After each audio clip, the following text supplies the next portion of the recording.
Hi students, welcome back. Let's see the rest of the story, The Castaway. Things take a different turn when Sharat's younger brother Satish comes to spend his vacation with them. Kiran was happy with her brother-in-law and they had a lot of fun together. For the first time, Neelkanta feels neglected by Kiran as she is spending more time with her brother-in-law. Neelkanta now feels he is not at all important in the family. He would often become angry and beat his gang members, kick his pet dog, or smash the leaves and the branches of trees with his canes. Kiran now did not find time to serve meals to Neelkanta. Sometimes he would say he is not hungry, hoping that Kiran would persuade him to eat, but she said nothing. He would then go to his room and cry. He thought Satish played some trick on her to make her angry with him. Neelkanta wanted to take revenge on Satish. He removed the soap when Satish was taking bath and he threw his clothes up in the air as if blown by wind. Once, Kiran asked Neelkanta to entertain Satish with his theatrical skills, but he said he did not remember anything.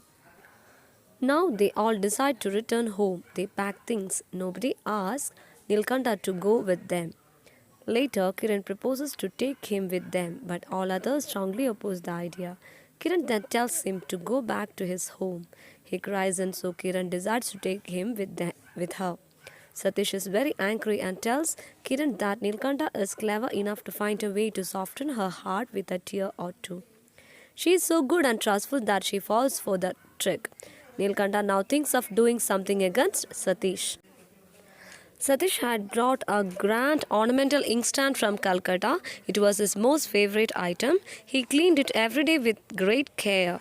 Suddenly, the inkstand was missing. Satish thought it was Neelkanta who had stolen it and beats him up badly. Kiran tells Neelkanta to return the inkstand if he has taken it, but he knelt down, weeping bitterly. There was a big argument between Kiran on one side and Sharath and Satish on the other. Satish wanted to search Neelkanta's room, but Kiran cried and said he should not do it. Kiran felt sorry for the poor Neelkanta. She wanted to give him a surprise present. She got two new suits of clothes, a pair of shoes, and a banknote. She wanted to place them in Neelkanta's box and surprise him. When she opened Neelkanta's box, it was fully packed and she started pulling out things to place her gift in the box. To her great surprise, she sees the missing inkstand there. Neelkanta was standing behind her and he felt as if he was hit by a hammer on his head. He had taken the inkstand as an act of revenge to Satish. He wanted to throw it into the river, but there was no way he could convince Kiran, who thought Neelkanta was a thief. He left the room without Kiran noticing him. Kiran sighed deeply and kept the gift on top and closed the box. The next day, Neelkanta was nowhere to be found. Even the police could not find him. Sharath wanted to search Neelkanta's box, but Kiran strongly opposed the idea, and so he had to withdraw. She took the instant and threw it in the river. The family returned to their house, but the mongrel dog wandered along the riverbank with heartbreaking whines. Now it's time for reading. It was hard to tell his age from his face and his acts. His hairless, innocent face said he was about 14, but the smoke and words gushed out from his mouth suggested he was beyond 17. But everyone treated him as a small boy. He showed the first signs of adulthood when he hesitated to be a lady companion to Kiran and to play the earlier feminine roles he had played. But his role as an acolyte to Kiran defended anything that came against him in the house. He had nothing to think about other than entertaining Kiran with his diverse performances. Kiran's effort to inculcate some scholastic elements in him turned into ashes as the destitute young figured out that even the alphabets were dancing in the mist in front of his eyes. But he developed the skill of casting his eyes blank on a page in the book for hours as if reading it. He would read it aloud when a hint of human presence is somewhere around him. Even though it sounded perfect with full of shuffling alliteration, the feeblest meaning was beyond his comprehension. He felt everything to become music around him. The past life of the theatrical slave before the storm had completely faded out from his memory. The enchanting nature and the soothing presence of Kiran, who took up the roles of his sister and mother combined, became the music of his song.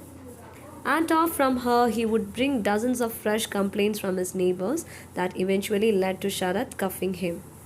His spoiled followers would then come in search of him for some new ways of mischief.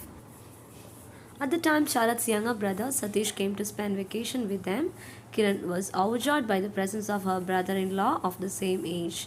Both always on the move, rollicking with pearls of laughter, she would ride Monkey with vermilion on his back, and he put pepper among her betel. Meanwhile, no one knew how a cloud of unexplained wilderness hovered over Nilkanta. He would thrash his devotees for no reason and kick his pet mongrel or smash the leaves and twigs harshly with the canes.